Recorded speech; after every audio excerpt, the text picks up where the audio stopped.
Part 1 ভিডিওতে আমরা মোটামুটি 23টা কোশ্চেন নিয়ে আলোচনা করেছিলাম। এরপর বাকি যে কোশ্চেনগুলো আছে সেগুলো পার্ট 2 ভিডিও আলোচনা করা যাক। দেখুন, এ সিরিজের 24 নম্বর যে কোশ্চেনটা ছিল, কম বৃষ্টিপাত অঞ্চলে দেখা যায়। আমি পুরো কোশ্চেনটা লিখিনি, জাস্ট মেন কথাটা লিখেছি, কারণ বুঝতে পারছেন বোর্ডে জায়গা কম। এ হচ্ছে পেডোক্যাল, বি পেডালফার, সি লবণাক্ত, ডি হচ্ছে লিথোসল। চলুন প্রথমে আমরা দেখে নেবো কি পেডালফার অপশন। দেখুন, ফার, এফি, ফার মানে লোহা। লোহা কোথায় থাকে আমরা জানি, ল্যাটেরাইট মৃত্তিকা বা লোহিত মৃত্তিকা। আর ল্যাটেরাইট বা লোহিত মৃত্তিকা কোথায় দেখতে পাওয়া যায়, যেখানে কিন্তু বৃষ্টিপাত বেশি হয়, ঠিক আছে, অর্থাৎ আর্দ্র ক্রান্তীয় অঞ্চল। তাহলে বৃষ্টিপাত বেশি মানে কম বৃষ্টিপাত হচ্ছে না, তাহলে এই অপশনটা কাটা চলে গেল, এটা হবে না।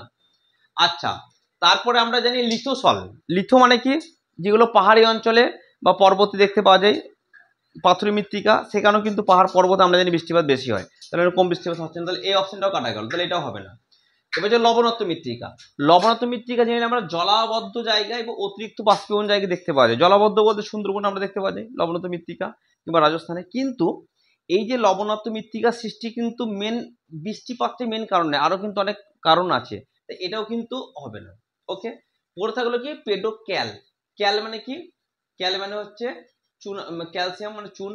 এই ক্যালসিয়ামটাই কিন্তু হবে শুষ্ক, পেডোক্যাল হচ্ছে শুষ্ক অঞ্চলের মাটি, যেমন চান্নজেম, ঠিক আছে, চেস্টনাট, এগুলো। তাই এখানে সঠিক উত্তর তাহলে কি হবে, পেডোক্যাল। ওকে, আশা করি বোঝাতে পেরেছি।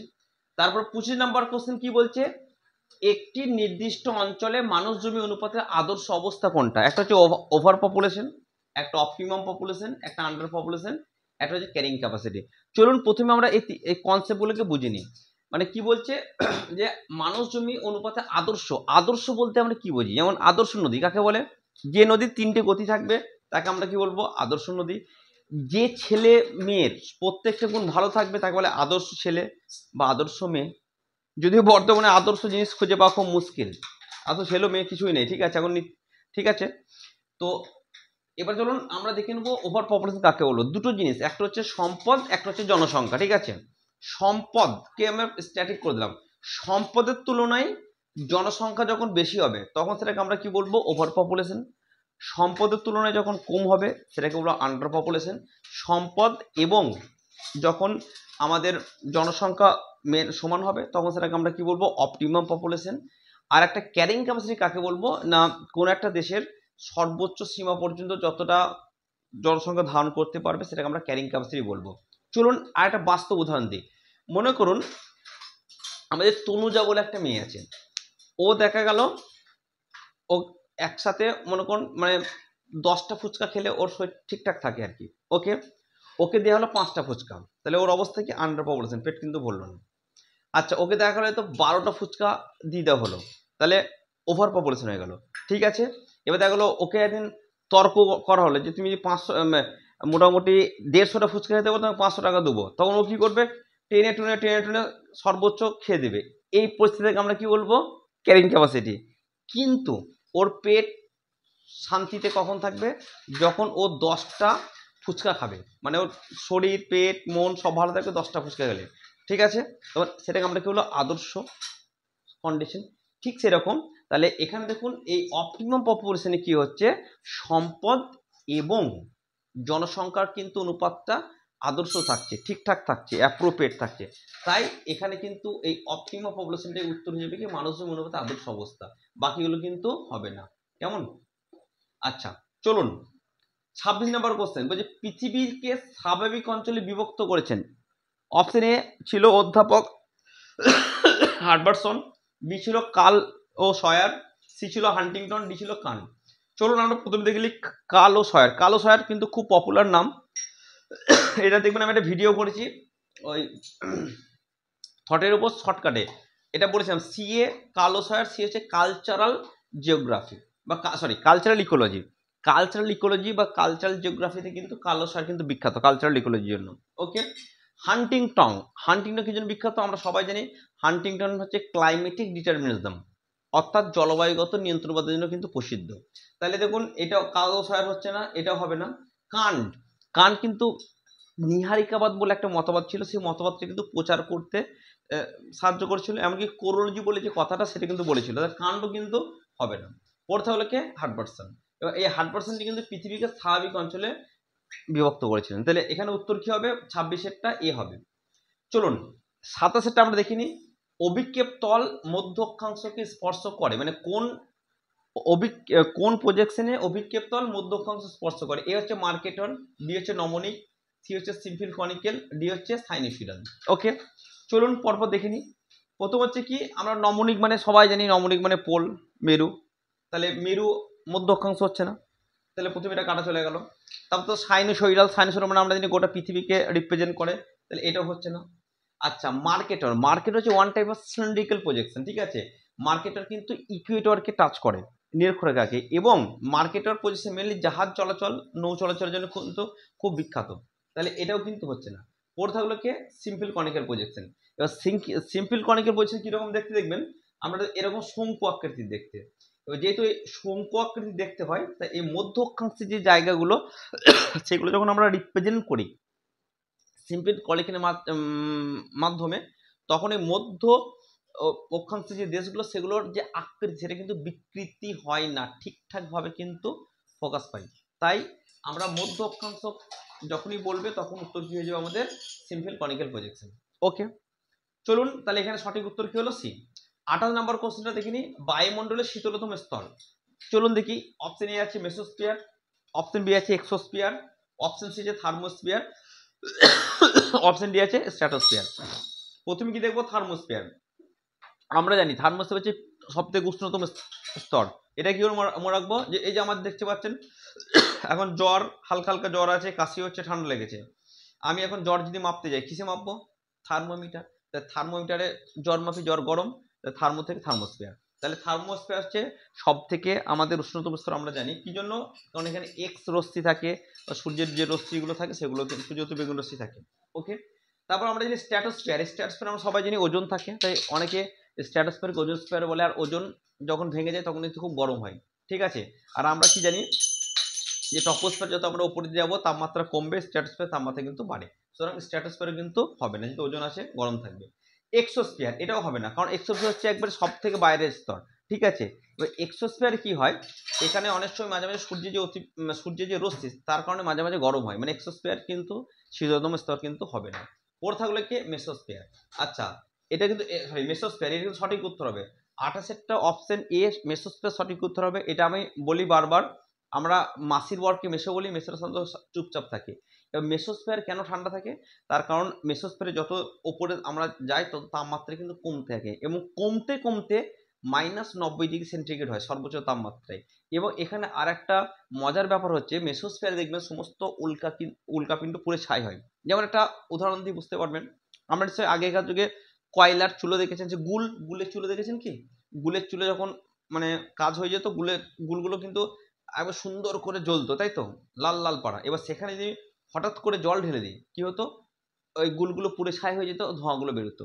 ঠিক সেরকম আমাদের কি হয়, আমাদের বায়ুমণ্ডলের সব থেকে যে নিচের স্তর টপোস্ফিয়ার, সেখানে তাপমাত্রা কমে, স্ট্র্যাটোস্ফিয়ারে তাপমাত্রা বাড়ে, মেসোস্ফিয়ারে আবার তাপমাত্রা কমে, তারপর বাকি যত স্ফিয়ার আছে সেখানে কিন্তু তাপমাত্রা বাড়তেই থাকে।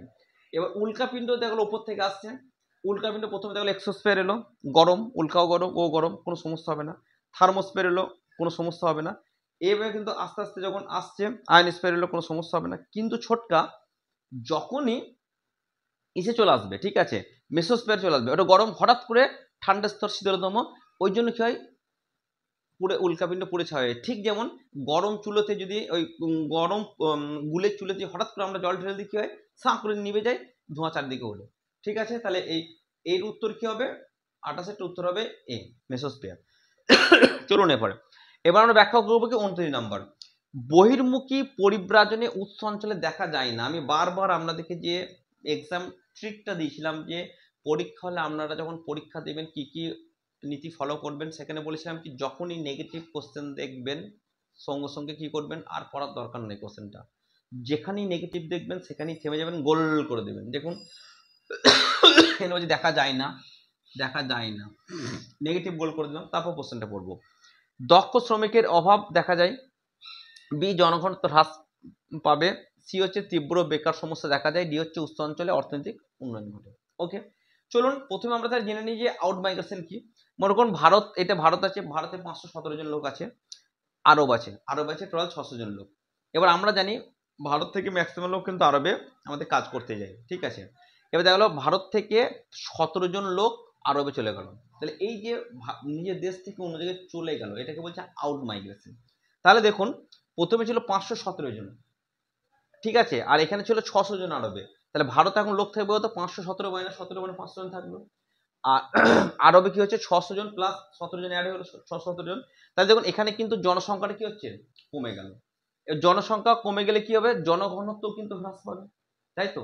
তাহলে জনঘনত্ব হ্রাস পাবে, এটা কিন্তু ঠিক আছে, যেহেতু না বলেছে এটা ঠিক হয়ে গেল। আচ্ছা 2 নম্বর চলুন, 2 নম্বর দেখুন এখান থেকে লোক যখন ভারত থেকে আরবে চলে যাবে, ঠিক আছে, তখন কিন্তু যে সমস্ত লোকগুলো দক্ষ তারাই তো বাইরে যায়, তাই না। বাইরে কারা যায়, নিশ্চয়ই যারা অদক্ষ তারা যায় না, যারা দক্ষ, কারণ হচ্ছে বিদেশে আমেরিকা বা আরো যে সমস্ত কান্ট্রি আছে তারা কিন্তু অদক্ষ লোকগুলোকে নেয় না, ভারতের দক্ষ লোকগুলো ভালো ভালো ইঞ্জিনিয়ার ডাক্তার এদিকে কিন্তু তারা হায়ার করে নিয়ে যায়, ঠিক আছে। ওকে, তারা কিন্তু হায়ার করে কেন বলুন তো। দেখুন ভারত যে টাকা, মনে করুন ভারতে একটা কাজ করতে যদি 50 টাকা স্যালারি হয়, আমেরিকা কিন্তু সেটা 1 লাখ টাকা দেয়, কিন্তু মজার বিষয় কিন্তু ওই সেম কাজ করতে আমেরিকার কোম্পানিকে আমেরিকার লোককে 1.5 লাখ টাকা দিতে হবে। বলতে পারলাম, তাহলে আমেরিকা এখান থেকে ভারত থেকে নিয়ে যাচ্ছে, দিচ্ছে 1 লাখ টাকা, মানে ও 50 টাকা সেভ করলো। আর ভারতের লোকটা হওয়া যায়, বাবা আমাকে তো অনেক টাকা দিয়ে ভারতে থেকে বেশি পাচ্ছি, তাহলে আমি ওখানে যাই ভালো। বলতে পারলাম। ঘটনা হচ্ছে এরকম, যেমন আমার বন্ধু আছে চন্দন দাস, আমেরিকাতে আছে, ও এই ঘটনাটা আমাকে বলেছে, ঠিক আছে, ওই জন্য বলতে পারবো, মানে ওদের যে পরিমাণ টাকা দেয় সেটা কিন্তু ওকে যে পরিমাণ টাকা দিয়ে কাজ করানো হয় সেই সেম কাজ আমেরিকার লোককে করতে গেলে বেশি টাকা লাগবে, ওই জন্য কিন্তু আমার যাই মানে এদিকেও এদেরও লাভ ওদেরও লাভ, যাই হোক। তাহলে দেখুন যখন চলে যাচ্ছে দক্ষ লোকগুলি যাবে, তাই দক্ষ শ্রমিকের অভাব দেখা যাবে, এটাও কিন্তু ঠিক হয়ে গেল।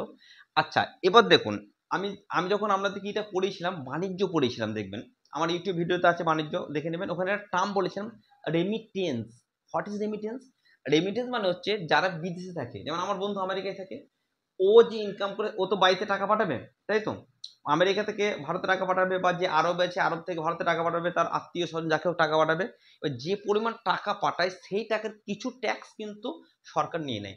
এবার ওই যে টাকার ট্যাক্স সরকার নেয় সেটাকে বলে রেমিটেন্স, ঠিক আছে। এবার ওই রেমিটেন্সের ফলে সরকারও লাভ হয়। আচ্ছা ওই টাকাটা যখন মনে করুন এই দেশে আসবে, ওই টাকাতে কি হবে, ওই ওর যে বাবা মা থাকবে বা আত্মীয় স্বজন তাদের তো অর্থনৈতিক উন্নয়ন হবে, তারা আরো লাইভলিড ভালো করে করতে পারবে, তাহলে কিন্তু অর্থনৈতিক উৎসস্থলে অর্থনৈতিক উন্নয়নও ঘটে। ওকে, কিন্তু তাহলে যেহেতু না বলেছি নেগেটিভ, তাই এখানে কিন্তু তীব্র বেকার সমস্যা দেখা যাবে না, ওরা চলে গেলে কিন্তু তীব্র বেকার সমস্যা দেখা না, বরঞ্চ উল্টোটা হয়ে যাবে, যদি কিছু দক্ষ লোক চলে যায় বাইরে তখন এখানে ওদের থেকে কম দক্ষ যারা তারা কিন্তু কাজ পাবে, বুঝতে পারলেন। তাই 29-এর উত্তর কি হবে, অপশন সি। চলুন 30 নাম্বার, মৃত আগ্নেয়গিরি বলেছে, একটা হচ্ছে ভিসুভিয়াস, বি মৌনালয়া, সি নারকন্ডাম, ডি হচ্ছে এডনাম। চলুন প্রথমে দেখিনি, ভিসুভিয়াস আমরা সবাই জানি ভিসুভিয়াস হচ্ছে ইতালিতে আছে, এটা সক্রিয় আগ্নেয়গিরি, সুতরাং হবে না, সক্রিয়। আচ্ছা মৌনালয়া কোথায় আছে, হাওয়াই আছে, এটাও হবে না, এটা হচ্ছে সক্রিয় আমরা সবাই জানি। এডনা ইতালিতে আছে, এটাও সক্রিয়, হবে না। সক্রিয় আগ্নেয়গিরি আমরা কাকে বলে, যে সমস্ত আগ্নেয়গিরি থেকে রেগুলার মোডে কি হবে, অগ্নুৎপাত হয়, ঠিক আছে। এরপরে নারকন্ডাম, নারকন্ডাম হচ্ছে আন্দামানে ভারতের একটা ছোট্ট, ভারত সাগরের একটা ছোট্ট দ্বীপ, ঠিক আছে। এবার এখানে ম্যাক্সিমাম ছেলে কিন্তু কনফিউশন হয়ে গেছে, তার কারণ কি বলুন তো, এই নারকন্ডাম যে আগ্নেয়গিরি ছিল প্রথমে ছিল সক্রিয়, তারপরে ও আস্তে আস্তে সুপ্ত হয়েছে, মানে অনুত হয়নি, কিন্তু বর্তমানে কিন্তু মৃত হয়ে গেছে, মানে আর অনুত হয় না, তাই ভারত সরকার মৃত ঘোষণা করে দিয়েছে। এরপরে অনেক বই কিন্তু একটু কনফিউশন আছে, দেখবেন আমার বইও কিন্তু এটা নারকন্ডাম কিন্তু সুপ্ত লেখা আছে, আমার প্রথম পাঠন বইটা, এবার আমি যখন বইটা লিখেছিলাম তখন ছোটকা সুপ্ত ছিল, কিন্তু বর্তমানে ছোটকা তো হয়ে গেছে মৃত, কি আর করা যাবে। মনে করুন হয়তো আপনি একটা পেশেন্টকে দেখেছেন, ঠিক আছে, সরি আপনি একটা লোককে দেখেছেন, মনে করুন হয়তো আপনি 7 দিন আগে দেখলেন যে লোকটা খুব ভালো হাট্টা গুটা লোক আছে, বাইক ফাইকে চলছেন, আপনি কি করবেন, লোকটা সক্রিয় লোক, আপনি বাড়ি এসেছেন 3 দিন পর শুনলেন যে অ্যাক্সিডেন্ট করে দিয়েছে বাইকে, ঠিক আছে, দিয়ে বিছানায় শুয়ে আছে, তখন সুপ্ত, তারপর দেখা গেলো হয়তো আইসে তার কিছুদিন পর আইসে ও কিন্তু ডিপ ডিপ ডিপ ডিপ করছে, তখন দেখা গেল ও কি হয়ে যাবে, মৃতপ্রায়, তাই তো, দেখা গেলো তারপর কয়েকদিন পর মরে গেল, তাহলে মৃত বলবেন। এবার যে মনে করুন 7 দিন আগে দেখেছে সক্রিয়, সে কিন্তু সক্রিয় বলে, সেদিন পরে খবর পেয়ে তখনও কিন্তু সক্রিয় কেটে বলবে মৃত। ব্যাপারটা ঠিক এরকম হয়ে গেছে, যার জন্য ছেলেমেয়েরা কনফিউশন হয়ে গেছে। তাহলে এখানে উত্তর হবে কি নারকোন্ডাম। ওকে, যেহেতু বলেছে মৃত। চলুন 31 নাম্বার আমরা চলে আসবো কি বাস্তুতন্ত্রে বিয়োজকের ভূমিকা পালন করে। প্রথমে জেনে নিই বিয়োজক কাকে বলে। বিয়োজক কাকে বলে? বিয়োজক হচ্ছে সেইগুলো যেগুলো মৃত উদ্ভিদ প্রাণীকে যেগুলো থাকে সেগুলোকে, মৃত পদার্থগুলোকে জারিত করে জৈব পদার্থে পরিণত করে সেগুলো আবার পরিবেশে ফিরিয়ে দেয়, তাকে আমরা বিয়োজক বলি, আমরা সবাই জানি। ঠিক আছে, দেখুন হরিণ হারগিস হবে না, হরিণ হচ্ছে কি প্রাইমারি কনজিউমার। ওকে, গিরগিটি হবে না, গিরগিটি হচ্ছে সেকেন্ডারি কনজিউমার। ঠিক আছে, আর বলি না এই তুই গিরগিটির মতো রং পাল্টাচ্ছিস, তো গিরগিটি কিন্তু কখনই হবে না। ওকে, প্লাংটন, প্লাংটন কাকে বলে? ক্ষুদ্র ক্ষুদ্র উদ্ভিদ এবং প্রাণীগুলো আমরা প্লাংটন বলি। প্লাংটনকে আমরা দুই ভাগে ভাগ করি, ফাইটো প্লাংটন। ফাইটো মানে যেগুলো উদ্ভিদ সেগুলো ফাইটো বলি। এই ফাইটো কিন্তু পরিসরের মধ্যে পড়ে যাবে, সুতরাং হবে না। আর যেগুলো জু প্লাংটন সেগুলো কিন্তু কনজিউমারের মধ্যে পড়ে যাবে, তাহলে সেটাও হচ্ছে না। ছোটকা পড়ে থাকলোকে ক্লস্ট্রিডিয়াম, এই ক্লস্ট্রিডিয়াম হচ্ছে কিন্তু একটা বিয়োজক। ঠিক আছে, এ কি করে? মৃত পদার্থগুলোকে ভেঙে দিয়ে আবার পরিবেশে ফিরিয়ে দেয়। তাই এখানে উত্তর কি হবে? বাস্তুতন্ত্রের বিয়োজক ভূমিকা পালন করে, সি। চলুন 32 নম্বর কোশ্চেনটা কি বলছে, একটি পাইগ্রাফের কেন্দ্রে উৎপন্ন কোণের সমষ্টি কত? পাই মানে কি আমরা জানি এটা বৃত্ত, গোল, কেন্দ্র থেকেই সব হয়, একটা দুটো তিনটে চারটে পাঁচটা, তাই একটা বৃত্ত যেহেতু 360 ডিগ্রি, তাই এটা সঠিক উত্তর হবে কত? 360, মানে ডি হবে। 90 যদি হয় তাহলে 90-কে চার ভাগ হয়ে যাবে, 4 9 36, এটা হলে 2 ভাগ। ঠিক আছে, এটা হচ্ছে কি 1/3 ভাগ। ওকে, তাহলে এই তিনটে কিন্তু অপশন হবে না, তাহলে সঠিক উত্তর কি হবে? Option D, 360 degree.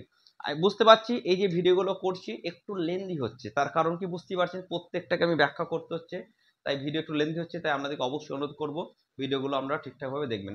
এবার আমরা 33 নাম্বার কোশ্চেনটা দেখে নিই। 33 নাম্বার কি বলছে, বার্ষিক জনসংখ্যা বৃদ্ধির হার সর্বাধিক কোন দেশে? এ ভারত, বি চীন, সি আফগানিস্তান, ডি বাংলাদেশ। চলুন দেখে নিই। এবার এটা আমরা 2024-এর ডাটাটা দেখবো। ঠিক আছে, ভারতে 2024-এ ছিল কত? 0.9% বার্ষিক বৃদ্ধি। আচ্ছা, চীনে কত ছিল? 0.23, আফগানিস্তানে 2.8, আর বাংলাদেশে কত ছিল? 1.03% বেশি ছিল। তাহলে আমরা স্ট্যাটিস্টিক দেখে বুঝতে পারছি সব থেকে বেশি কোথায়? আফগানিস্তান। তাই এখানে উত্তর কি হবে? Option C Afghanistan. চলুন 34 নাম্বারটা কোশ্চেন দেখে নিই একটু।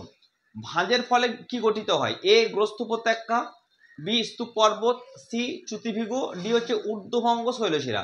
দেখুন প্রথমে গ্রস্ত উপত্যকা আমরা জানি কি, গ্রস্ত উপত্যকা, চ্যুতিভৃগু, স্তূপ পর্বত, এই তিনটি কিন্তু চ্যুতির ফলে গঠিত হয়। ঠিক আছে, এই যে প্রথম যে ছবি রেখেছি গ্রস্ত উপত্যকা আমরা দেখিনি, যখন কি হবে মাঝের অংশ বসে যাবে, ঠিক আছে, দুদিকে অংশ উপরে উঠে যাবে, তখন সেটা আমরা কি বলবো? গ্রস্ত উপত্যকা। তার উল্টোটা যখন হবে, যখন মাঝের অংশ উপরে উঠে যাবে, দুদিকে অংশ বসে যাবে, তখন সেটাকে আমরা কি বলবো? স্তূপ পর্বত।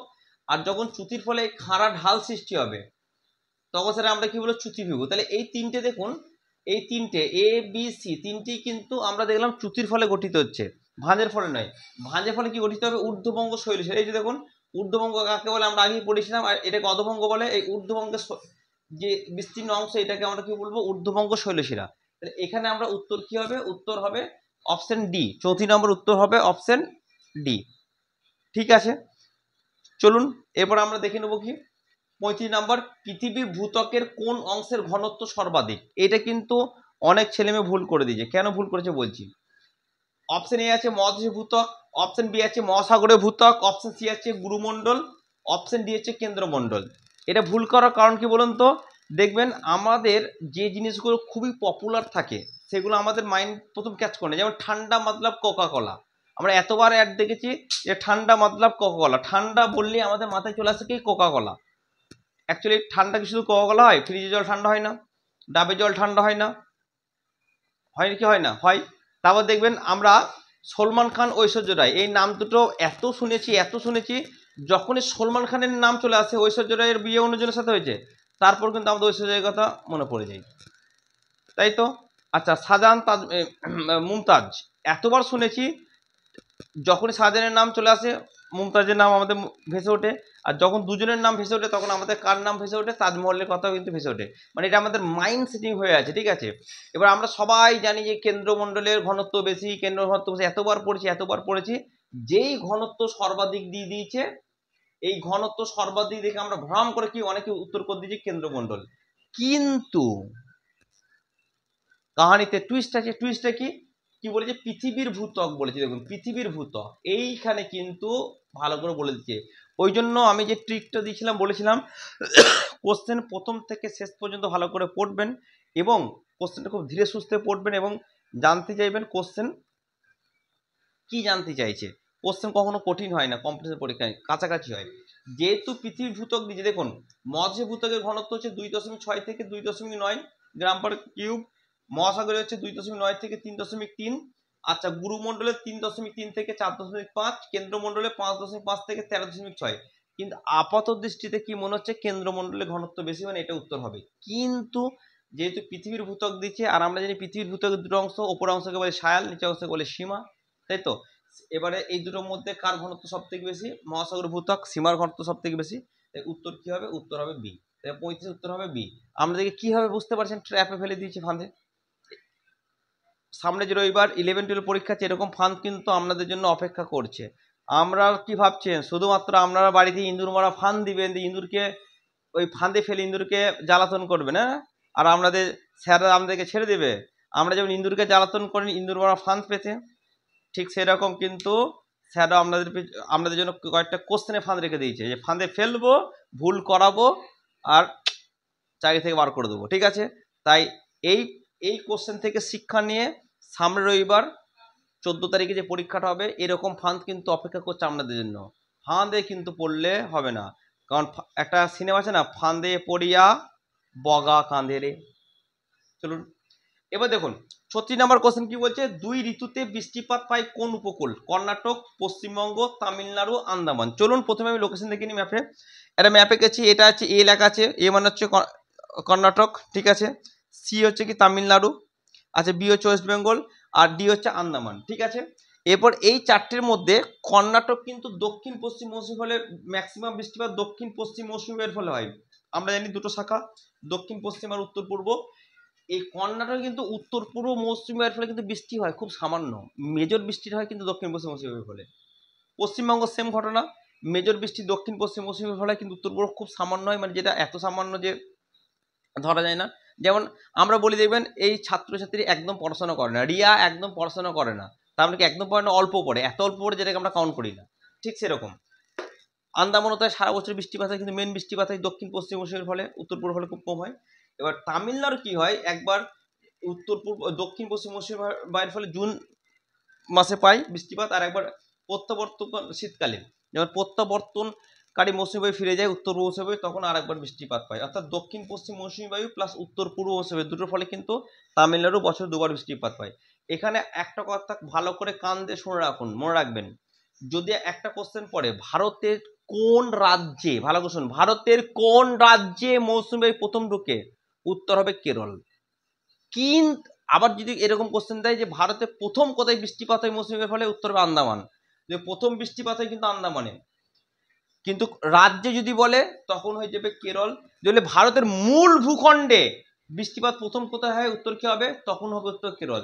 তাহলে যদি মূল ভূখণ্ডে থাকে উল্লেখ, তাহলে উত্তর হবে কেরল।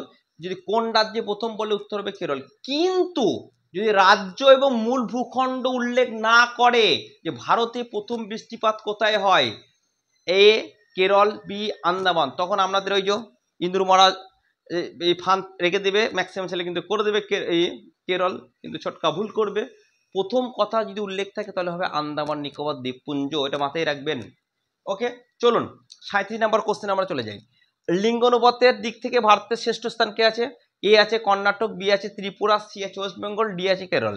চলুন আমরা 2011 সালের যে সেন্সাসটা দেখে নিই। কর্ণাটকে ছিল 973, ত্রিপুরায় 960, ওয়েস্ট বেঙ্গলে 950, কেরলে ছিল 1084। এবার আমরা ঠিক করুন কোন উত্তরটা ঠিক হবে। অবশ্যই কেরল হবে, অবশ্যই উত্তর কি হবে, কেরল। ওকে এবার দেখুন 38 নম্বর কোশ্চেন কি বলছে? দক্ষিণ গোলার্ধে বায়ুপ্রবাহের দিকে দাঁড়ালে নিম্নচাপ এলাকা ডান দিকে থাকবে কোন সূত্র অনুযায়ী? ফেলের সূত্র, কোর্লিস বল, বাইস ব্যালট আর হ্যালির ধূমকেতু। চলুন প্রথমে আমরা দেখে নিই কোর্লিস বল কাকে বলে। দেখুন আমি দাঁড়িয়ে আছি, ওকে আমি ওখানে 4বার ঘুরলাম, এরকম করে 4বার ঘুরি, ঘোরার পর আমি স্টপ হয়ে দাঁড়াতে বলি, দাঁড়াতে পারবো? এরকম টলমল করবো, তাই তো? এইটা হচ্ছে কোর্লিস বল। পৃথিবী চারিদিকে ঘুরছে, ঘোরার ফলে একটা বল বাইরের দিকে ছিটকে যাওয়ার কাজ করছে, ছিটকে যাওয়ার চেষ্টা করছে, সেটাকে আমরা কি বলবো? কোর্লিস বল। আচ্ছা, ফেলে সূত্র কাকে বলছে?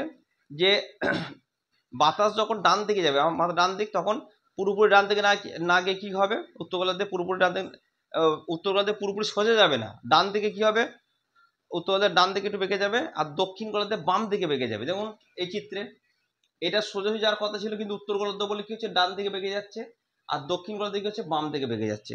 ওকে, আচ্ছা চলুন হ্যালির সূত্র এবার আমরা করে নিই। হ্যালির সূত্র কি? হ্যালির সূত্র বলছে যে কিছু ধূমকেতু আছে নির্দিষ্ট সময় অন্তর আবার পৃথিবীর কাছে ফিরে চলে আসে, এটা বলেছিল হ্যালি, তাই এর নাম হয়েছে হ্যালির সূত্র। আচ্ছা, যেমন দেখবেন কিছু ছেলে মেয়ে আছে রাগমাগ করে বাবা মার ঘর থেকে ফিরে চলে আসে, যাও আমি তোমার ঘরে জীবনে ফিরবো না, যে বাইরে খুব ঘোরাঘুরি করে কাজ চেষ্টা করে, ছোটকা কিছু যখন কাজ ফাজ পায় না আবার ঘরে ফিরে আসে। ঠিক সেরকম কিছু ধূমকেতু হয় কিছু সময় অন্তর আবার পৃথিবীতে ফিরে আসে, তখন সেটাকে আমরা কি বলবো, হ্যালির সূত্র। এরপর দেখুন তাহলে এই তিনটে হবে না, উত্তর হবে কি, বাইশ বেলার সূত্র। আমি বুঝতে পারি না বাইশ বেলার সূত্র লোকে এখানে বুঝতে পারে না।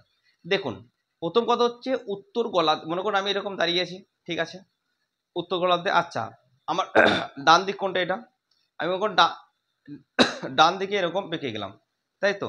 তাহলে বলুন তো আমার চাপটা কোন দিকে বেশি পড়বে? ডান দিকে। তাহলে উত্তর গোলার্ধে এখানে চাপ বেশি পড়ছে ডান দিকে, মানে এটাকে উচ্চচাপ বলবো, আর এই বাঁ দিকে তখন কি হবে, নিম্নচাপ। উল্টোটা দক্ষিণ গোলার্ধে যখন বাতাস বাঁ দিকে বেঁকে যাবে, মানে বাঁ দিকে উচ্চচাপ আর ডান দিকে নিম্নচাপ হবে। দেখুন তো ছবিতে, এর উত্তর গোলার্ধে ডান দিকে বেঁকে গেছে, তা ডান দিকে চাপ বেশি পড়ছে, মানে ডান দিকে উচ্চচাপ আছে, বাম দিকে আছে নিম্নচাপ। আবার দক্ষিণ গোলার্ধে যখন ডান দিক উল্টো হয়ে যাবে, এদিকে উচ্চচাপ, এদিকে হচ্ছে নিম্নচাপ। কোশ্চেন কি বলেছে, যে দক্ষিণ গোলার্ধে নিম্নচাপ ডান দিকে হবে, নিম্নচাপ ডান, দেখুন এটা হচ্ছে বাম দিক, নিম্নচাপ আছে। কোন সূত্র অনুসারে? অবশ্যই বাইশ বেলের সূত্র। তার উত্তর কি হবে, সি, বাইশ বেলের সূত্র। আশা করছি চারটি সূত্র আমরা বুঝতে পেরেছেন। এবার হচ্ছে 29 নম্বর কোশ্চেন কি বলছে, ভারত ও সোভিয়েত বিজ্ঞানীদের যৌথ প্রচেষ্টায় মোনেক্স সঞ্চালিত কখন হয়েছিল? মোনেক্স হচ্ছে মৌসুমী বায়ুর পরীক্ষা নিরীক্ষা করার জন্য একটা প্রকল্প ছিল, ঠিক আছে। এ হচ্ছে 1970, এটা 1970, বি হচ্ছে 1979, সি 1990, ডি 1960। এই চারটের মধ্যে কিন্তু কনফিউজ আছে, ঠিক আছে। 1970 সালে কি হয়েছিল, রাশিয়া এবং ভারত দুজন কিন্তু কাজ আরম্ভ করেছিল, জাস্ট সূচনা করেছিল। 1979 কি হয়েছিল, বি অপশনে, এখানে WMO world meteorological organisation plus Bharat plus Russia তিনজন মিলে কিন্তু পূর্ণাঙ্গ কাজ করেছিল। আচ্ছা, 1990 তো হবে না, 1960 কি হয়েছিল, রাশিয়া একা কিন্তু মোনেক্স পরিচালনা করেছিল। এবারে কোশ্চেনের মধ্যে কনফিউজ আছে এই দুটোকে নিয়ে, 1970, 1979। যেহেতু এই 1979 বিতে তিনজন ভাবে ভারত, রাশিয়া, WMO পূর্ণাঙ্গভাবে করেছিল, তাই আমার মনে হয় এই বি অপশনটাই গ্রহণ করবে, ঠিক আছে। উত্তর হবে 1979, ঠিক আছে। চলুন এবার 40 নাম্বারটা দেখে নিই। সাভানা তৃণভূমি অঞ্চলে পুষ্পবালক যাযাবরের নাম কি? A pygmy, B Semang, C Maasai, D Toda. ঠিক আছে, দেখুন পিগমি আমরা প্রথমে জেনে নিই, পিগমি কোথায় আছে, কঙ্গো ও মধ্য আফ্রিকায়, সুতরাং এটা হচ্ছে না। সেমাং কোথায় আছে, মালয়েশিয়া, এটা হবে না। টোডা কোথায় আছে, ভারতের তামিলনাড়ুর নীলগিরি পর্বত, খুব খুব ইম্পর্টেন্ট কোশ্চেন 11-12 জন্য।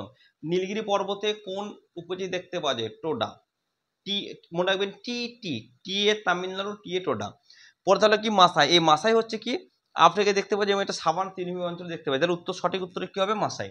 তাহলে আমরা কিন্তু এখানে মোটামুটি 40টা পর্যন্ত কোশ্চেন দেখে নিলাম, প্রত্যেকটা উত্তর কেন হলো কেন হলো না এটা আমরা একটু দেখে নেবেন।